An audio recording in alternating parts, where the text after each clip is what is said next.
Good day, I'm Stephen McHugh, and this is your JIS News for Thursday, September 17. An Education COVID-19 Management Task Force has been created to provide greater clarity on the full rollout of school on October 5. It is being chaired by the Minister of Education, Youth and Information, Favour Williams. The e-COVID task force will arrive at a consensus on the reopening and management of schools amid the COVID-19 pandemic. The e-COVID task force will comprise representatives from the Jamaica Teachers Association, Jamaica Association of Principals of Secondary Schools, the Joint Committee for Tertiary Education, and the Jamaica Union of Tertiary Students. It will also include the Ecumenical Education Committee, UWI Guild of Students, the National Council on Education, and the Jamaica Independent Schools Association, among others. Still on education, the ministry says it is now ready to roll out the Learning Management System, LMS, for all schools. Acting Chief Education Officer Dr. Kassan Troop says the online platform has been piloted in 20 schools and sensitization sessions conducted. She's encouraging students and other relevant stakeholders to become familiar with the Google Suite. We have started the conversation with our principals already.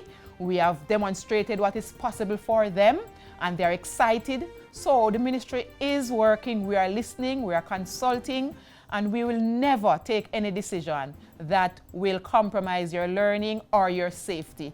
Dr. Troop was speaking at a recent virtual back-to-school student sensitization session. The learning management system will facilitate online teaching and learning and will be used to set and track assignments and performance. It will also allow schools to create, deliver, and manage lessons and other training materials. Dr. Troop says a number of institutions may go ahead and activate the platform this month to give students an opportunity to get familiar with it and for teachers to interact and build their classroom spaces. Jamaica received $2.1 billion in official development assistance, ODA, from International Development Partners, IDP. This is to advance the government's strategic objectives and priorities under the 2018-2021 Medium-Term Socio-Economic Policy Framework, MTF. The MTF is the implementation framework that facilitates stage-by-stage operationalization of the Long-Term National Development Plan Vision 2030 Jamaica. As indicated in the Planning Institute of Jamaica's PIOJ 2019 Economic and Social Survey, $273 million of the $2.1 billion have already been disbursed. The funding support comprised loans of $1.5 billion and grants amounting to $595 million. It aims to position the island to achieve developed country status and, in the process, make Jamaica the place of choice to live, work, raise families, and do business. Both the Jamaica Employers Federation, JEF, and the Jamaica Chamber of Commerce, JCC, have welcomed the slate of newly appointed senior and junior ministers. The stakeholders say they expect the ministers will serve the country well.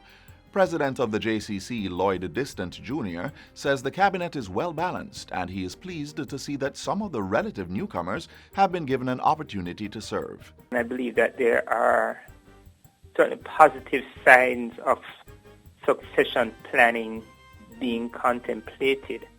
Certainly looking for this new cabinet to be even more effective and to bring more deliberate impact in the things that they're doing and the initiatives they choose to take up. I'm hopeful that the Prime Minister will provide some kind of his own performance scorecard in terms of the expectations, so those are the things to be delivered, and how we are tracking against delivery. Meanwhile, JEF President David Wan says he welcomes the separation of the Agriculture Ministry.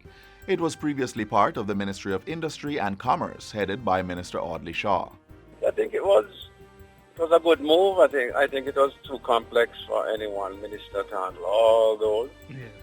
And agriculture, in my opinion, is one of the untapped potential economic growth areas of Jamaica. But successive administrations have not been able to really harness agriculture as a driver of our economy. I think agriculture being by itself is a good move, so it can get focused. Mr. Wan says he is anticipating an increased infusion of technology, greater investments, and heightened upskilling of farmers. Government is moving ahead with the creation of an Information and Communications Technology ICT Authority to tighten the gap between technology and doing business locally. Education Minister Favour Williams says this is necessary to facilitate a digital transformation and will allow for the development of ICT capacities and infrastructures across the public service. The ICT Authority will monitor electronic portals for businesses, tax portals, online trade windows, e-wallets or payment gateways, and cybersecurity infrastructure. Technology is crucial to doing business. As such, we are strengthening the institutional infrastructure required to facilitate this digital transformation.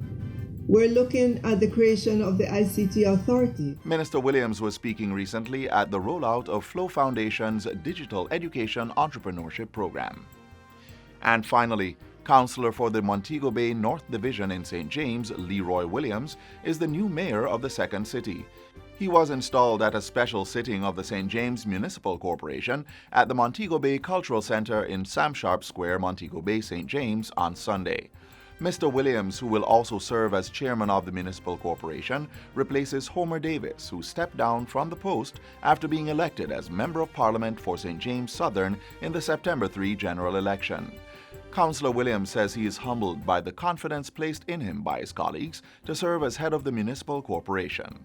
It is with a deep sense of honor and humility that I take on this role as mayor, and I do so cognizant of the awesome responsibility that I have just assumed today as mayor.